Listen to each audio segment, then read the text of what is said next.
Welcome back to our next video, that is features of national income. So today we are going to see all these 7 points which are the features of national income. The first one is macroeconomic concept.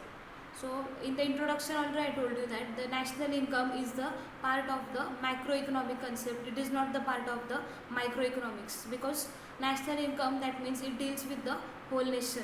So that's why it is the part of the macroeconomics. Second is value of only final goods and services. See now, whichever final goods and services are there, the goods which are ready for the consumption, जो हम market में जाकर लिए और immediately we can consume it. For example, you can say even vegetables can also be called as the final goods, because just we have to cook it. Even the goods and services, if you go and purchase medicines are there, or even books are there, other materials are there which are ready for the usage, this type of goods are known as the final goods. So only this type of goods prices are included in the national income, and the goods which are intermediate goods, that means raw material, is not included in the counting of national income, just to avoid the double counting. क्योंकि जैसे example ले लो, sugar is there. अगर sugar cane का भी उन्होंने calculation किया national income में, फिर से जब शुगर बन के आएगी उसका भी कैलकुलेशन किया, so there will be double counting. So to avoid the double counting, only the value of final goods and services, that means if sugar is there, only the price of sugar is calculated in the measurement of national income. Next is net aggregate value.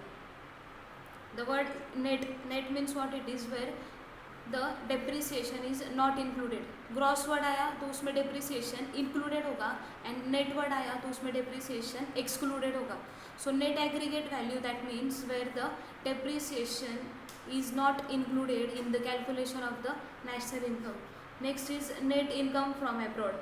Net income from abroad, that means whatever income is earned from the other countries, that is other than India, that income is also included in the calculation of national income. That is also we can say x minus m, that means exports minus imports. जो भी हमारे country का export is there, उसमें से import subtract करके जो answer आएगा, that will be included in the national income. Even you can say receipts and payments, जो भी रिसिप्ट्स होंगे, रिसिप्ट का मीनिंग है that means whatever we will the commodities, whatever commodities will be exported by our country. बाहर अगर माल कोई भी good cell कर दिए गए इन अदर कंट्रीज, सो हमें उसके बदले में रिसिप्ट्स मिलेंगे, इनकम आएगी.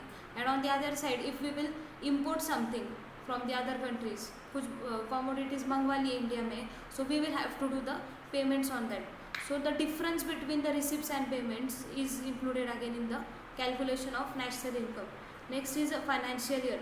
Financial year. So what is the financial year of the calculation of national income? As you know, in accounts also, or we can say banking sectors maybe, what is the Indian financial year? That is from the year 1st April to 31st of March. This is our financial year. So for this duration, the national income is calculated. Next is a flow concept. Flow concept का meaning है कि whichever goods and services are there, those goods and services they flow. जैसे production is there, manufacturing is there, so ये जो भी goods factory से लेकर बाकी मार्केट्स में फ्लो होंगे, उसके ऊपर national income will be calculated. So that's why it is given there flow concept. Next is money value. Money value, that means the national income is calculated in the monetary terms itself. Means it is if goods are exchanged by one country with the other country, or by one producer with the other one, so at that time the transactions are done with the help of money only. So that's why it is given there, that is money value. Thank you.